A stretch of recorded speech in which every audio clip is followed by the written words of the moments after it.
Hey everybody, it's me, Andrew. Get out into nature and tune in for yourself. Resonate with the Earth's electromagnetic field via 432 Hertz, the universal frequency. Balance out psychologically and emotionally and further strengthen your brain and your heart's coherence as well. Get a plant-based diet going for yourselves today and nurture yourself right back into life.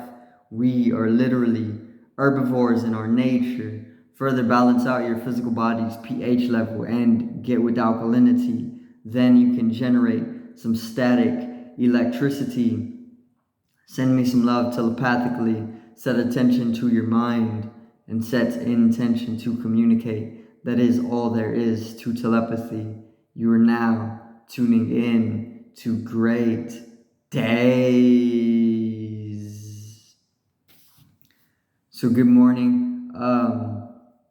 Today I'm gonna talk a little bit on peace and living in peace and compassion, practicing compassion, and being a little bit more present. Okay, because these are fundamentals to our life. They're integral to our higher living. Only due to the fact that without these, it's very hard to live harmoniously, and it eventually leads to like a type of disconnection if you don't live in accordance with at least these things. Okay, so peace is very much a necessity when it comes to basic living, due to the fact if you don't have peace, if you don't have a sense of peace within you, it's very, very hard to just allow yourself to be, like before doing anything or before acting or before being dynamic.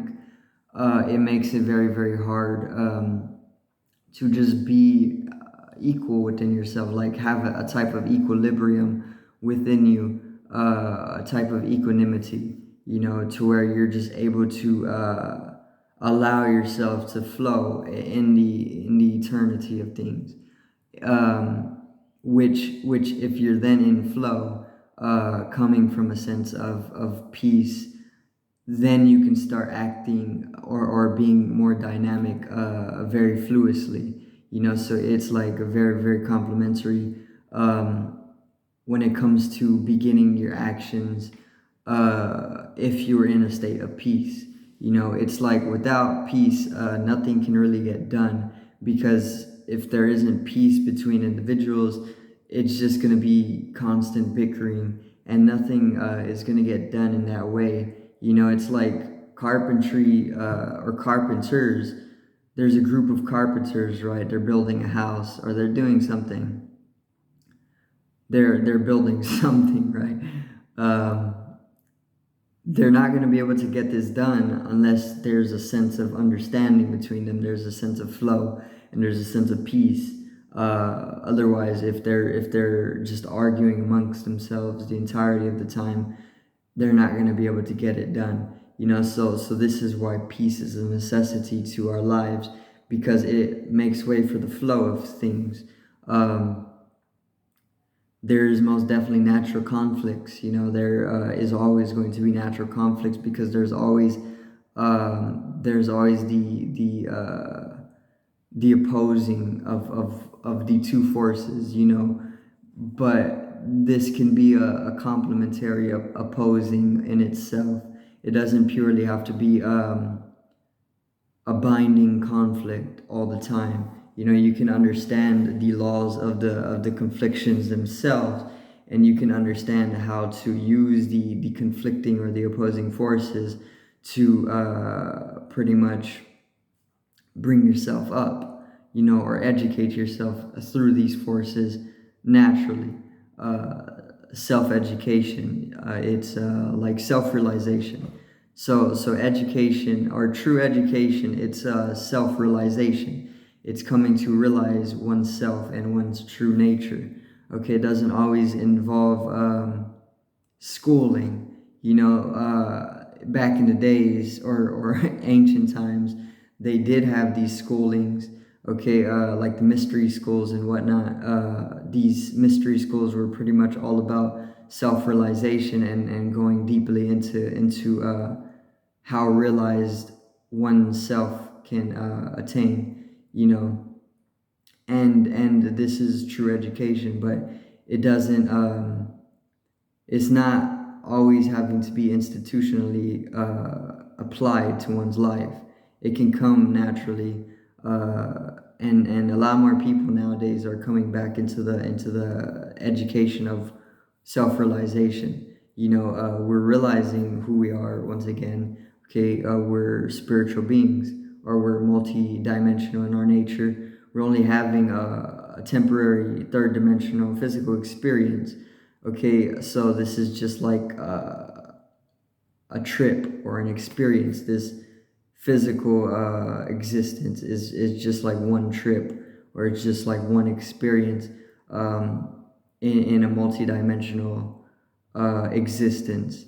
Okay, and how does this fit in with peace? Because once you can come into a self-realization, it just allows for a heightened state of peace, and then with this peace, pretty much a resulting superfluousness throughout life can result.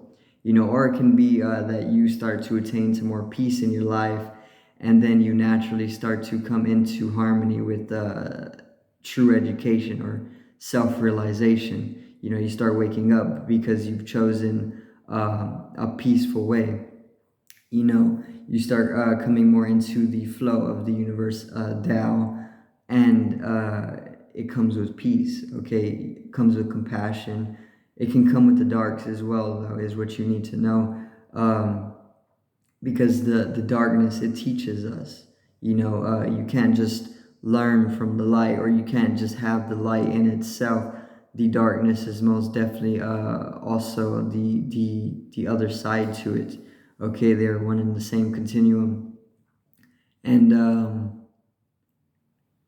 practicing compassion more often, just being compassionate first physically, it can make way for these same types of things. It can make way for a superfluousness for life, and it can most definitely bring in a more expansive understanding. And with an expansive understanding comes evolution, and then revolution, as you start to become more conscious.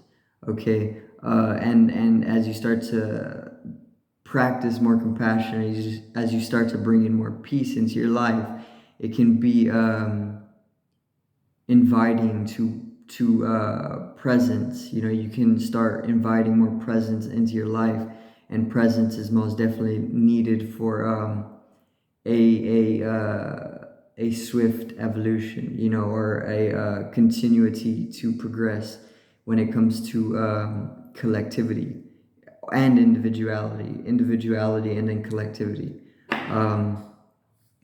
So these are most definitely needed in our lives, and they're not hard to generate, because once again, these are fundamental. These are natural to everybody. Everybody has this, because these are needed for everybody to continue surviving. These are fundamental to our survival. Okay, I want to say Dalai Lama, he talks about quite often. He talks about compassion being fundamental to our survival before even I want to say like food, or even things like this, things that we see as very very necessary to continue living. It's compassion. Compassion is also within that realm of absolute need, to continue driving the species. So it's most definitely needed. Practice it more often. It's very, very simple. You're not going to be able to control your mind immediately, so don't try to go deeply into like cleansing yourself mentally or balancing yourself mentally. But most definitely do it physically, because physically it is much easier to start off with generating these. Okay, because it's not hard to be peaceful physically. You just got to keep an understanding that fighting and bickering, it's just kind of useless at times. Maybe it can lead to some realization, but that realization is just going to lead you back into a state of centeredness or a state of peace or truth. So it's like the bickering in itself is only ever going to be, if ever beneficial, it's only ever going to lead you back to a state of peace and centeredness, so it's like, don't focus too much on bickering, or just don't allow yourself to fall into constant turmoil in this way. Just keep the understanding and the realization that peace is the more wiser choice, and it's even easier because you don't have to waste your energy on something that doesn't really amount to anything at the end of the day, and it's the same thing with compassion. Keep the understanding throughout the day, or practice periodically keeping the understanding that compassion is much more wiser of a choice to live by, because it's literally our fundamental nature to be kept compassionate as a species. All animals are very compassionate in their nature when you keep them away from, let's say, their opposing predator, and you keep them in their center for just basic living. You're gonna see that the animals are compassionate in their nature. Until you put, like, let's say, the predator in their environment, then there's the sense of defense, but that's getting more into like an animalistic nature. So we're a little bit more evolved than that. We don't immediately have predators all the time to watch out for. We've kind of came to a state collectively to where we can avoid a little bit more of that type of thing. So it just brings in a little bit more compassion for the species. But we still deal with that type of stuff. There still is other species, there's other entities who are hunting us or farming us.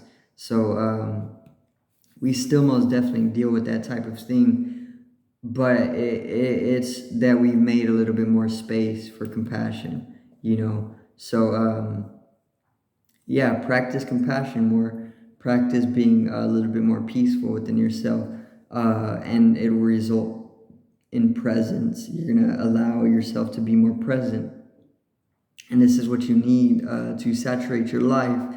It's what you need to pretty much bring in revolution to your life, okay? And it's going to benefit you. And this is where it's going naturally, because with the rise in consciousness during this time, it's natural that we're going to start shifting into higher dimensional understanding, and with this higher dimensional understanding, it's going to be so that we transcend death. And this is literally the source of fear for most, because it comes with unknowns, and the most primal fear of man is the fear of the unknown. And since we don't immediately know what is on the other side of death, or what death is bringing, and it's unknown to us, there's this primal fear. So it's a source of fear. And if we're allowing this source of fear to continue being a source of fear without addressing it or making it more conscious, then we're going to live lower vibrationally, and we're going to stay in a physical third dimensional state. But naturally, as the Earth's energy is rising during this time, we're going to start rising in consciousness. And you're seeing this, everybody is awakening, and with this, it comes an understanding of death and an understanding of these unknowns. And as we start to understand these things, we can transcend them, and we can dissolve away these sources of fear. And what will be left is sources of love and creativity and immortality. These nectars. Okay, these deaths. But that's pretty much it for today's video. So I hope everybody did enjoy, and practice peace more often. It's fundamental. Practice compassion more often. It's also fundamental. These are also natural to each and every individual. So more so than having to practice them, you need to come into realizing them, because they're already there. You're already very, very compassionate in your nature. All you got to do is realize it if you've lost the understanding of this, which is so with the conditioning societally. So just realize it, and if you need to practice it consciously, do it, because it's going to benefit you in the end, and it's going to benefit the people around you as well greatly, because it's very, very contagious when you start to be more peaceful, more compassionate, and more people around you are going to start getting infected by this, in a very, very good way. But that's going to be it for today's video. Hope everybody did enjoy. Generate some static electricity from the etheric body, or the first layer of the aura. It needs to be realized and strengthened for the collective rise in consciousness. I love you, everybody. Have a great morning, and peace out.